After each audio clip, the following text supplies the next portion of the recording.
رسول اللہ صلی اللہ علیہ وسلم نے فرمایا، روزہ دوزخ سے بچنے کے لیے ایک ڈھال ہے، اس لیے روزہ دار نہ فحش باتیں کرے اور نہ جہالت کی باتیں، اور اگر کوئی شخص اس سے لڑے یا اسے گالی دے تو اس کا جواب صرف یہ ہونا چاہیے کہ میں روزہ دار ہوں۔ یہ الفاظ 2 مرتبہ کہہ دے،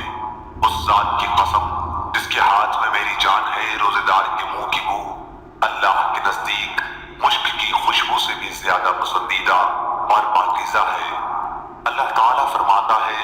بندہ اپنا کھانا پینا اور اپنی شہوات میرے لیے چھوڑتا ہے، روزہ میرے لیے ہے اور میں ہی اس کا بدلہ دوں گا، اور دوسری نیکیوں کا ثواب بھی اصل نیکی کے 10 گنا